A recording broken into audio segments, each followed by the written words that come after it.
రాయ్బరేలీ ఇందిరాగాంధీ నుంచి సోనియా గాంధీ దాకా ఇప్పుడు ప్రియాంక గాంధీ ప్రాతినిధ్యం వహించబోతున్నారని ప్రచారం జరుగుతున్న పార్లమెంట్ సెగ్మెంట్ దశాబ్దాలుగా రాయ్బరేలీ కాంగ్రెస్ కు కంచుకోట. అలాంటి జిల్లాలో కాంగ్రెస్ పరిస్థితి ఏంటి? మిగతా పార్టీలకు జనం ఇస్తున్న ప్రయారిటీ ఏంటి? రాయ్బరేలీ నుంచి మా బ్యూరో చీఫ్ భరత్ అందిస్తున్న గ్రౌండ్ రిపోర్ట్ ఇప్పుడు చూద్దాం.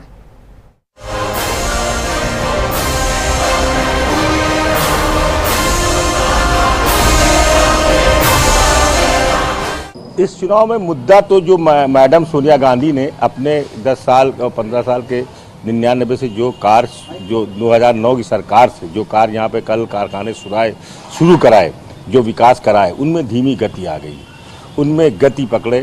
उसमें हमारे की अगले मतलब विधायक भी नहीं थे. 2012 के चुनाव में हमारे सारे विधायक भी हार गए थे कि वो क्वेश्चन सदन में मामला उठाएं, सरकार में मामला उठाएं. सरकार भी हमारी नहीं थी, समाजवादी पार्टी की सरकार थी. वो विकास कार्य में 2014 में जब ये केंद्र में सरकार भाजपा की आई तो जैसे रेल कोच कारखाना है, रेल कोच का पहिया कारखाना है और जितने भी कल कारखाने लगाए गए, वो धीरे धीरे उनको बंद की कगार पे पहुंचाने का काम किया. उनमें प्रगति स्लो कर दी गई. उसमें एम्स है, एम्स का कार्य ही नहीं हो पा रहा, आगे बढ़ ही नहीं पा रहा. एम्स हो जाता तो यहाँ के रायबरेली ही नहीं, रायबरेली, अमेठी, अगल बगल के ज़िले जो है, प्रतापगढ़ है, ये सुल्तानपुर है, उन्नाव है, जितने अगल बगल जिले वो भी उससे कवर होते. वो विकास कार्य की गति धीमी हो गई, स्पीड स्लो कर दी गई जो तेजी से हो रहे थे. तो राष्ट्र का पार्टी जो समाजवादी पार्टी पूरी तरह से कोऑपरेट किया, अभी तो गठबंधन हुआ नहीं, कोऑपरेट किया. समाजवादी पार्टी ने कोऑपरेट किया, लेकिन समाजवादी पार्टी कोऑपरेट अपने स्टेट लेवल पे कर सकती है ना. फंड जो सेंट्रल गवर्नमेंट की स्कीमें है वो फंड सेंट्रल से आना है, तो वो बंद हो गए. इस इलेक्शन में कांग्रेस पार्टी के साथ है जनता, और कांग्रेस की जो भी यहाँ से प्रत्याशी होगा उसको भारी बहुमत से जनता यहाँ से जितावेगी. लेकिन लास्ट असेंबली इलेक्शन में पूरा 5 सीट में यहाँ से हार गया कांग्रेस पार्टी. क्यों? क्योंकि उस समय जो प्रत्याशी चयन था वो सही नहीं हुआ.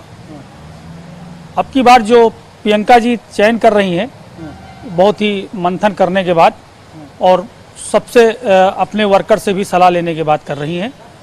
और प्रियंका जी जब से रायबरेली कॉन्स्टिट्यूंसी को देख रही हैं तब से हम लोग उनसे बिल्कुल वो है कि वो न्याय कर रही हैं.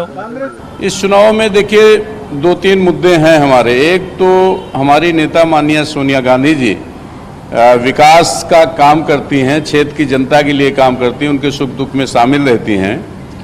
तो विकास और अपने देश और समाज और क्षेत्र के लोगों की सेवा करना, एक तो ये मुख्य हमारा जो हमारे वोटर्स हैं उनके लिए ये हमारी प्राथमिकता है.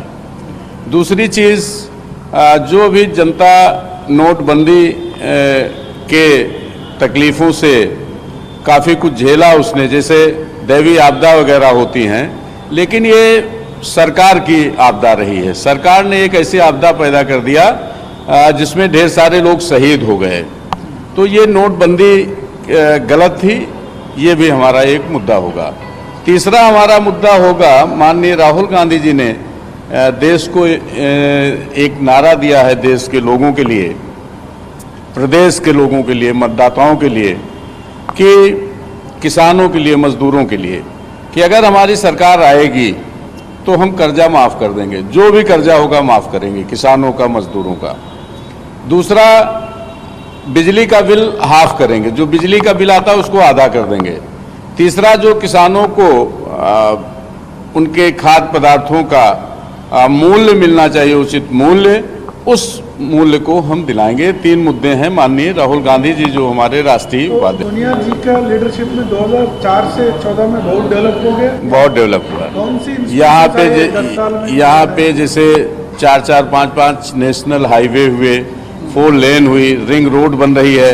ITI जैसे बड़े संस्थान को 8,000 करोड़ का पैकेज मिला, जिसमें इस बार ITI ऐसा काम कर रही है कि ये फायदे में आएगी और पूरे देश के लोग इसका फायदा उठाएंगे. राज्य सरकार या कोऑपरेट किया, अभी तो गठबंधन हुआ, पहले राज्य सरकार देखिए समय समय पर कोऑपरेट नहीं, ज़्यादातर नहीं किए हैं, क्योंकि नहरों का पानी हमारा सरेनी क्षेत्र का है जो नहीं मिला, जिससे लोगों को तकलीफ रही. बिजली कभी ठीक होती है, कभी नहीं ठीक होती, जो आम जनता की ज़रूरत है. 24 घंटा बिजली दिया 24 घंटे नहीं आई है, लेकिन बीच में सुधार हुआ। जब मैडम ने यहाँ के मुख्यमंत्री से बात किया तो फिर सुधार हुआ। जहाँ 10-12 घंटे भी ठीक से नहीं रहती थी, फिर बिजली 20-20 घंटे मिलने लगे, यानी काम भर के लिए मिलने लगी। प्रियंका गांधी जी का कैंपेन कब से शुरू होगा? अब ये तो हमारी वो लोकसभा की प्रभारी हैं, स्टार प्रचारक हैं, हमारी नेता हैं, ये उनके इच्छा पे है, वो अपने समय के हिसाब से आती हैं और जनता उनकी तरफ बहुत ही, उनकी बातों की तरफ, उनके जो विचार होते हैं सुनने के लिए बहुत ही आकर्षित होती है।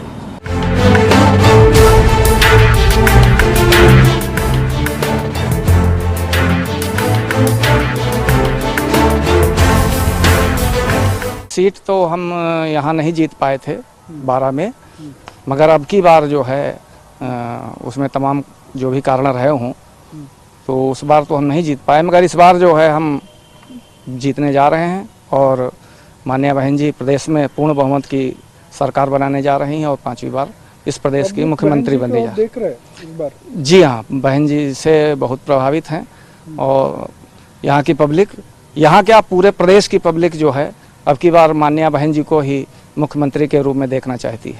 क्यों? क्योंकि यहाँ पर जो प्रदेश में गुंडाराज, अराजकता, छिनैती, फिरौती, ज़मीनों पर कब्जे, ये जो वर्तमान सरकार चल रही है, इनकी जो 5 साल का इनका कार्यकाल रहा है, सिर्फ यही रहा है। सबसे ज़्यादा जो गरीबों के ज़मीनों पर कब्जे किए गए हैं, इनका एक नारा है, जो प्लाट खाली है वो प्लाट हमारा है।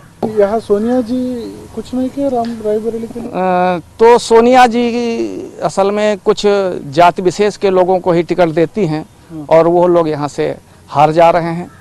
सोनिया जी तो सांसदी अपनी जीत लेती हैं, मगर पिछली 12 में जो यहाँ से सिर्फ सपा के ही कैंडिडेट जीते थे और सेकंड नंबर पर हम लोग यहाँ पर रहे थे। तो कांग्रेस तीसरे स्थान पे लास्ट में? जी हाँ, कांग्रेस तो का बहुत ही बुरा हाल था। सोनिया जी कुछ किया यहाँ रायबरेली में? नहीं, रायबरेली में सोनिया जी ने तो कुछ नहीं किया, बल्कि इनकी सास श्रीमती इंदिरा गांधी जी ने, जब वो उनका ज़माना था तब उन्होंने तो कुछ किया था, मगर सोनिया जी ने ये जान लीजिए यहाँ पर कुछ नहीं किया है। एम्स यहाँ पर खोला गया जो अभी तक चालू नहीं हुआ है, और एक रेल कोच कारखाना जो यहाँ पर बनाया गया, रेल कोच कारखाना यहाँ के रायबरेली के स्थानीय लोगों को उसमें रोजगार नहीं मिला। जिन लोगों की ज़मीनें उसमें गई थी, उनमें उनके परिवारों के कुछ सदस्यों को नौकरी दी गई 4th क्लास में और उनको बाहर भेजने का काम किया गया। उनको अगर यहीं रेल कोच कारखाने में ही नौकरी दी जाती तो ये ज़्यादा उनके लिए, उनके परिवार के लिए अच्छा रहता। రాయబరేలీలో రైల్వే కోచ్ ఫ్యాక్టరీ, ఎయిమ్స్, 24 గంటల కరెంట్, ఇవన్నీ సాధ్యమయ్యాయంటే అది సోనియా గాంధీ వల్లే. అందుకే ఇక్కడి ప్రజలు ఆమెకు రుణపడి ఉంటామంటున్నారు. అయితే గత ఎన్నికల్లో కేంద్రంలో అధికారంలో ఉన్నప్పటికీ ఇక్కడ కాంగ్రెస్ పార్టీ చావు దెబ్బతింది. ఇప్పుడు సమాజ్వాదీ పార్టీతో కూటమి తర్వాత ఆ పార్టీ ఎటువంటి ఫలితాలు సాధిస్తుంది అన్నది చూడాల్సి ఉంది. కెమెరామెన్ భానుతో భారత్ V6 న్యూస్ రాయబరేలీ నుంచి.